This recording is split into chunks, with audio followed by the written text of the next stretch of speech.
Silver River Chairs presents the North Carolina Arts Council Folklife Apprenticeship with Chisholm Leonard, Brandy Clements, and Dave Klingler.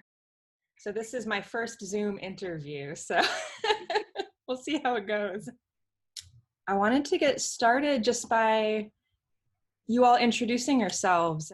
Take a little bit of a before snapshot at the beginning of the year. Sure, yeah, I'm Brandy, and I'm a fourth generation chair caner. I'm Chisholm Leonard, and I'm originally from Charleston, South Carolina. I've been in the mountains now for 21 years. Okay. Yeah, I wake up really early in the morning and I weave during the witching hour. Is what I call it. Chisholm is one of those unique folks that not only does he have an aptitude for it, but yeah, the enthusiasm and the energy behind it. Well, it's a match made in heaven, y'all. I know that it is especially for craftspeople who have a business to run, that committing to a student like this is a big deal, and you don't just want to pick anybody.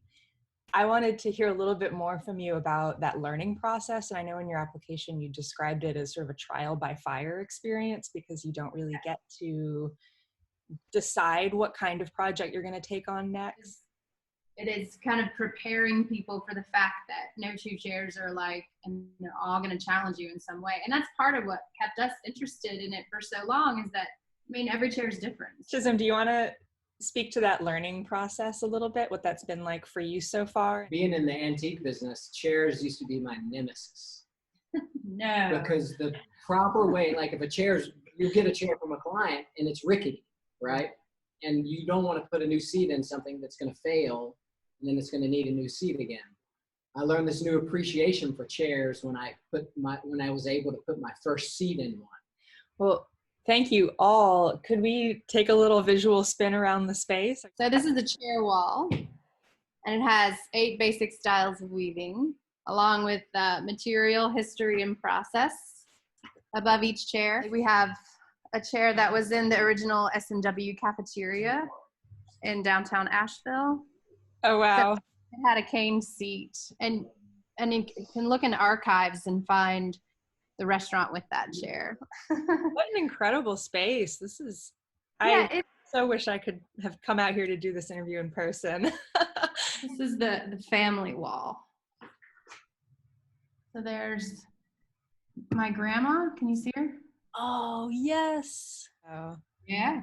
And then my Aunt Linda beautiful. and my granddad. Wow. It was Yeah. really nice to talk to you all. Thank you for making the time. And with the formalities over, it was time to begin the apprenticeship. We introduced Chisholm to a variety of intermediate and advanced caning techniques, including this bentwood rocker back. This rocker back is tricky because you have to cut each strand to size and then glue them in the holes. Here you can see steps 1 and 3 being started. Once the warp strands are in, the weaving can begin. Week 2, we started on a splint project and continued with blind caning as well. We introduced Chisholm to chair caning tools like a threader, a needle, and a comb. There are very few ways to speed up the caning process. And once you get a little practice and gain a little confidence, these tools can help save you hours. Still though, even with tools, chair caning is tedious. Yeah, perfect.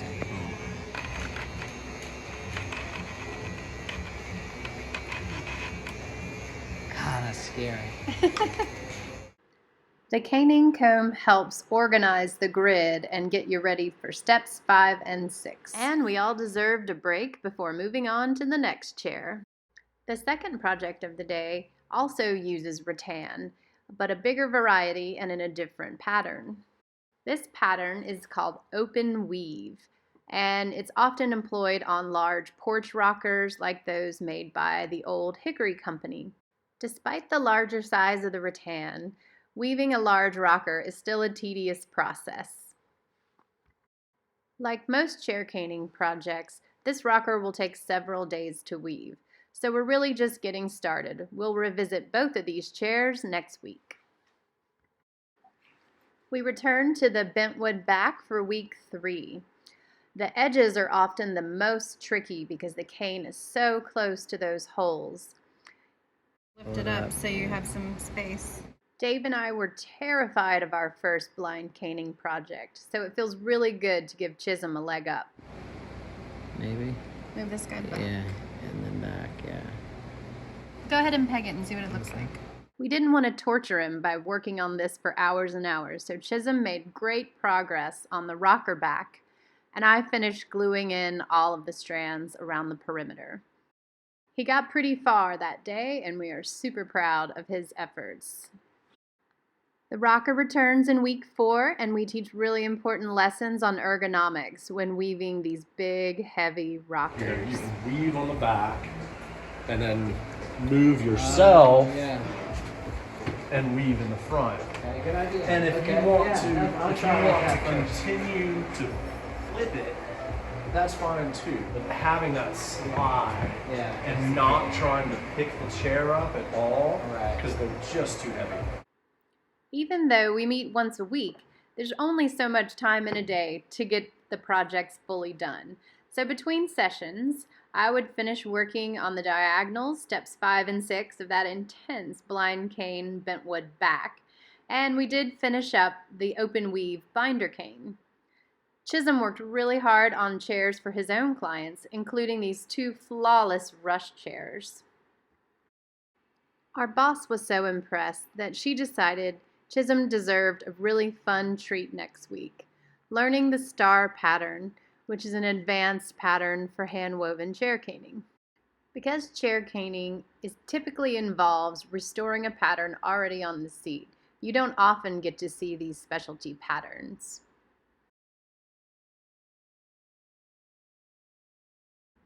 After our morning meeting on week 6, we finished up the tedious process of gluing in all of the loops around the binder of that bentwood rocker back. Chisholm did a few, and then I took over. Dave and Chisholm returned to working on the star pattern chair. This type of chair takes about a week to weave, so we can't get everything done in one session, not even 2 sessions. The pattern is exactly the same where Right. you are Over, over, down in there, up here, up there, over, over, yeah. down in. It's exactly See the it. same. Yeah. Chisholm had a client with one of these rockers, so he requested a review of how to do the warp strands on the back. So we pulled out one of our client's chairs and showed him. You want them nice close together to each other, and then we're going to come around the back here and we'll do a wrap on this side as well. So Yeah, that little adjustment is so much easier to do as you go than having to go back later. Oh, yeah. Our goals for the day were to finish the warp of this rocker back. Chisholm worked really hard and understood the principles of material wrangling. He also learned how to manage a slight curve in a chair back. We finished the star pattern chair, and then we reveled in our successes. Chisholm's rocker projects turned out great, and our team effort on the blind caning was a total success. With a fun new pattern under our belt, we returned to what's more commonly seen in a chair caning practice, this binder cane close weave back. Chisholm did a great job figuring out the pattern, while I worked on this kind of complicated pressed cane chair. He got to see what you do at these weird back corners, and also learned a little bit about working on bentwood chairs. We then played with some super fun photography, how to photograph your chairs for your website. He did such a good job on that bentwood stool. But didn't Dave and Chisholm do such a good job on that star pattern chair? Each time we meet, Chisholm brings in or shows us photos of work he's done at home and gets a critique. We talk about social media posting, and if he doesn't have anything pressing, we work on some chairs that we have in the shop, some more unusual things you don't see often, like these corn shucks. Corn shuck weaving is very traditional to Western North Carolina. There's a family from Madison County called the Maces who made a lot of corn shuck chairs in this style. Chisholm brought in a Brumby rocker the next week. He did a great job getting the warps on the chair back, and he even got started weaving. We try to have similar projects to what Chisholm is working on at home happening in the shop when he comes in on Fridays. Here we are showing him how to tighten up the warp strands on a splint reed chair. Yeah, it seems like it's working good. That's squeezing the back to see if Yeah. it sticks out in I'm the getting front. about a quarter at the front each time, so that's how far I was at, about a quarter. The Brumby rocker returns. It's such a big project, it had to come back the next week. So after our meeting, Chisholm got back to work on the Brumby rocker, and he was also able to talk to a former student about her chair caning business. She came to town to get help with a blind cane project. Chisholm's chair caning business was growing, and he was getting in more laced cane chairs. These hand-woven cane chairs can take up to 30 hours to weave when you're first getting started.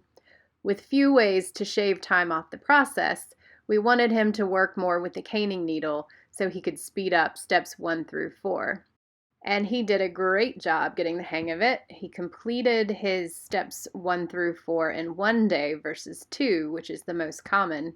He even got started on the diagonals. We're back to big ol' rockers for week 13, but first, look how good that Brumby rocker turned out. This time we're working with the rattan, but in a herringbone pattern instead of the open weave. This rocker back has some really tricky elements, and we wanted to make sure Chisholm had a good understanding of how to do a warp on a back that's curved and has various obstacles.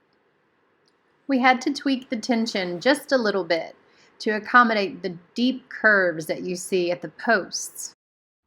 Danish modern furniture is trending in a big way the last several years. Danish cord is a 3-ply paper twill, first seen on mid-century Danish design. It's woven in a warp weft pattern around these L-shaped nails underneath the seat. Danish nails are L-shaped, and you're hooking material onto them. This one has a shorter L, so it doesn't want to hold as much material. Not only are there different varieties of nails, there are also different varieties of cord. Some cord is made in America, and honestly, it's a bit inferior to the cord made in Denmark. We reviewed the curved back of that herringbone rocker, and we discussed curved backs of other types of weaving, like these Lincoln rockers, which have a curve horizontally and vertically, and are very tricky to weave. Speaking of curved backs, that's what we did the next week with pressed caning this time. Chisholm was the guinea pig for our new toolkits, and Dave showed him how to manage the slight curve at the bottom of pressed cane backs. Troubleshooting is part of any learning process, even with something as simple as laying the glue into the groove. It may look like it is settled and fine, but once you secure the spline, it creeps up. This can be easily fixed, and Chisholm did a great job not only working on our chairs, but flawlessly executing his clients' chairs at home. When it was possible in 2020, we tried to get Chisholm in a class with other students. This is Jessie, who is a chair maker who wanted to use Danish cord in her designs. Since Chisholm has experience in making furniture, it was fun for him to be able to work on this contemporary design and not just restoring antiques. The next week was a bit of a hodgepodge of techniques. Based on last week's Danish cord weaving, we wanted Chisholm to have experience with a similar technique on seagrass material. We discussed floating rush chairs. We discussed natural rush weaving techniques, as well as what to do when your rails are really deep like this. Traditionally, chairs are stuffed with cardboard, rush, or veneer so that the seats don't collapse. But proper technique is everything here. And all this time, Chisholm has been building a workshop at his house. So the next week, we went on location to check it out. A look inside shows that Chisholm is, in fact, quite the chair nerd. Chairs around every corner, chairs along every wall. It was really fun to see some of the chairs he's woven with us and without us. Here is ground zero for Chisholm's chair caning business. And here's a look inside his parents' cottage on the property. His mom is clearly a chair nerd, with framed images of chairs mixed in amongst family photos. Before taking a look at his new shop, we took a look at where he had been working. Now I have a stripping table, so it's for Micah. That's great. Repairs, everything dusty happens in here and over there. But Django said it was time to see the new shop. Hello, I just wanted to welcome everybody. Today I've just converted an old stable inside. Come on inside, I'll show you around. This is one height bench where I can stand and have a seat about at waist level. I've got a higher bench in the back for maybe bigger antiques. Then I've got a taller bench here, and then I got another low bench here. This chair I just got in, the gentleman has 2 or 3 more to do. This is a local piece from here in Hendersonville, from a customer. Very pretty chair. The back's in good condition. We're going to replace the seat with a 5 over, 5 under herringbone. Is that your table? And then this is one I made. Woo! This is Wait, the no, let's go back to the table. Yeah, this is a black walnut Charleston server. It's beautiful. This is boxwood that I dyed in different colors, called Lily and a Lily of the Valley pattern. It has dovetail drawers, hand-cut dovetails, white pine secondary wood. Those are flea market chairs for when I want to practice on things y'all teach me. Cool. That I can bring into the shop. So it's like a set I got for nothing. These chairs, these are pressed with like a hydraulic, I believe. They're not carved. They look like they have delicate carving, but they're really made with a hydraulic press. So it's a pressed back, I believe. And then these are sheet cane, same customer. Then it was time to get to work. We got started on the warp of the platform rocker, examined the unusual pattern in the Eastlake chair, and when we removed them, we noticed that there was a crack through the holes that needed to be fixed. We helped Chisholm get started with the Danish chair, discussing how to warp and wrap the front and back rails. Back down. Looks good. There are a lot of chairs woven with a warp and a weft, and a lot of different ways to weave the warp and the weft. Chisholm got a really good idea of how to get started on this chair. We got him as far as the weaving, and then we had some playtime.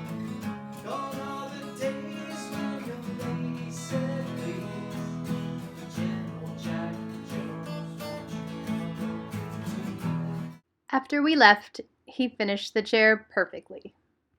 Having finished that and 3 other Danish chairs, Chisholm still needed to work on the platform rocker. This rocker is really tricky. Not only is it a tight weave, but these flat rails require that you have some floating strands before you can even get started wrapping the side rails. We were also impressed with his stabilization methods. Danish Cord returned the next week, where we got the opportunity to work on split rail Hans Wegner chairs. There are 2 rails at the side, and you weave around them in a figure 8 pattern. While the warp is a similar process to what Chisholm has done before, the weaving is drastically different. Right. So you'd be wrapping this, and obviously not that. Right. The lower one. So you Yeah. wrap the lower one. Right. Now you've got the space. Right. And And when you come back this way, there'll be another pair. right. And then you do that And then again. just repeat all the way That's right. until about here, and then you got to make more decisions. Or do you go all the way? No, you go all the way. Oh, after I finish this, yeah. Right. Right. And then at home, he finished that really tricky platform rocker. This week we wanted Chisholm to work on a project that he would keep, so we decided to do some planning in a design for an advanced pattern shaker tape chair. We did a short review on how to measure the chair for the appropriate amount of material and how to warp the chair. Really, the weaving was the only new part, but I'd say he did a pretty good job.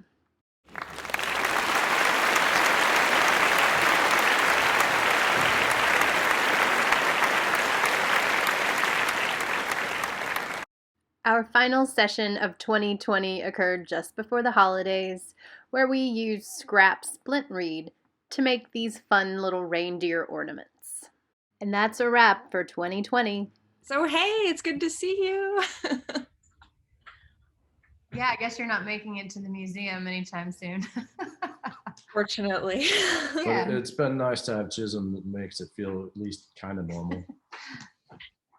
We're getting ready to do hickory bark Hickory bark. weaving. It's real thick material, so it's going to be a process. I've heard all about it and I've seen it in its final form, but I'm yet to experience it. So, yeah, and see how pretty the weave is. I mean, That's beautiful. it's thick too.